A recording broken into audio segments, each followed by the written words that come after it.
Hello, friends. This is Dave Hurwitz, executive editor at ClassicsToday.com, here with pretty good, pretty good to very good new recording of Carmina Burana, featuring the Detroit Symphony Orchestra, the Detroit Opera Youth Chorus, the ODV Chorus, and let's see, with Chen Reese, soprano, Reginald Mobley, countertenor. That's the problem, or one of them.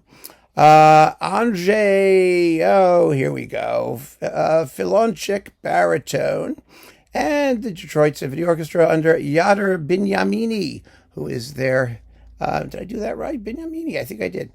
He's their music director through the 2031 season. He's been very successful there, and he's a good conductor, and I enjoyed this. Well, let's talk about it, shall we? I mean, there are a billion recordings of Carmina Burana. There are half a dozen or more really terrific recordings of Carmina Burana. I'm not quite sure if this joins them for a couple of reasons, but we'll take it in as it comes. First of all, the chorus. The chorus is not one of the better choruses, I don't think. It's partly the way that they were recorded. It could be the sonics. There's a certain compacted quality to the sound that makes the words less than clear. Sometimes that's Bignamini's fault because he likes, actually it's very rhythmic, it's very good, but he likes also to sort of cut things off where you've got, the nazazas and veni veni venias. You don't hear the semi-chorus screaming nazaza when in Taberna, in the tavern scene, when the abbot, the ego sum abbas, that thing, when the men are screaming Vafna, you don't know what they're screaming. You just hear. Rah, rah. It's very abrupt. He could have taken a little bit more time to make some of the words clearer. So that's one issue that I had. This is only in comparison with like the very best other recordings. I mean, Fortuna Imperiatrix Mundi at the beginning and the end, very well done with a good crashing tam-tam. I mean, the clarity of sound in the orchestral accompaniments is very, very impressive. I think, Tempus est Jucundum, some of these big numbers are just terrific. They go very well. He doesn't drag. Kramer Gripti Varvamir, which is the one that drives me crazy. It has the little sleigh bells. Kramer Gripti Varvamir. And, we get to hear 3 verses of that with the chorus going. So he gets around that really well. But the men in Taberna, in Taberna, Quando Sumos, that thing, they don't seem, there's a lot of them. I mean, the chorus is a large chorus, but it doesn't seem to have quite enough oomph. With the small semi-chorus singing, Si cue compuello la morare torricello la felix conoctio, that whole thing. You may have guessed that I actually sang this at one point. Well, I mean, to the extent that I could sing. Back then I could actually, I was a tenor.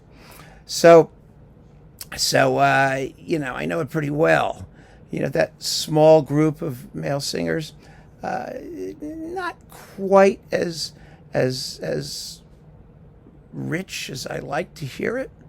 I mean, there are some minor issues. It's not a huge issue, but it's there. So that's one issue. Now, we talk about the soloists. Soloists, okay, Chen Reese, soprano, she's very good.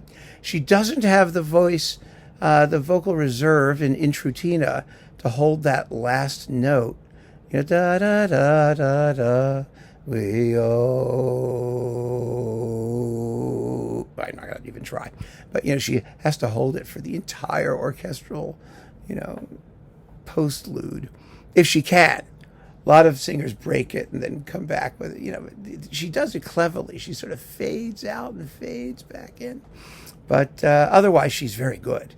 I mean, Dulcissime is beautiful. Her tone is pure and attractive. I thought she sang very well.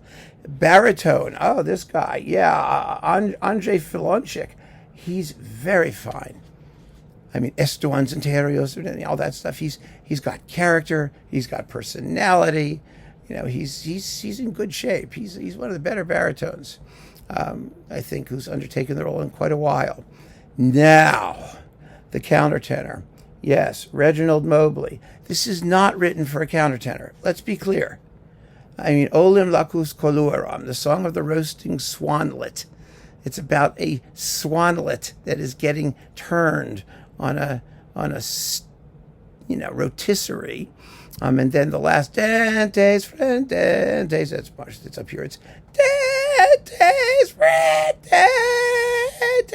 video. I see gnashing teeth. I mean, it's supposed to be a horror scene and a parody, of course, and it's written for a regular tenor. A tenor singing falsetto. He's got to sound like he's being strangled. He's got to sound terrified. It's got to be strained and ugly. We do not want a countertenor who has no problem with the tessitura. That's just, I mean, people are doing it this way to give countertenors work. You know, he only has this one number in the whole piece. And it's just a mistake to give that particular number to a countertenor, but they do it anyway. I don't understand. Maybe they think they were smarter than Carl Orff. You know, I mean, there weren't a lot of countertenors around back in 1937 or 39 or whatever he wrote this thing, but he was around long enough to say, well, you want to use a countertenor? Go ahead. You know, no, it's a tenor solo. And as a former tenor, I object to anybody else taking it on. It's the wrong character. Just the wrong character for the piece. I'm sorry. So, I don't want to make a crazy issue out of it. It's one number out of the whole thing, but still. So that sort of sums it up. It's a Carmina Burana that's well conducted. It's very well played. The orchestra sounds terrific. The chorus is good, but not great. The soloists, you get 2 out of 3 who are really good. The sonics, I find maybe that's, like I said, maybe that's why the chorus orchestra relationship is a little bit not quite optimal. I would like the voices to have been a little bit more forward. There's a certain, it's so hard to describe. I mean, if you've heard this, you might be able to put better words to it than I do. There's a certain limited quality to the sound. Maybe it was a live recording. It doesn't say it was a live recording, but maybe there's too much stuff being absorbed by an audience.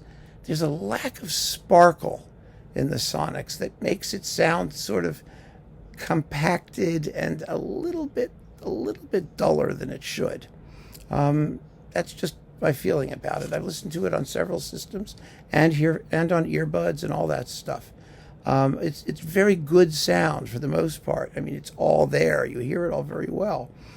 But it sounds a little compressed to me. Anyway, that's it. I'd like to hear more from these forces. Let's put it that way.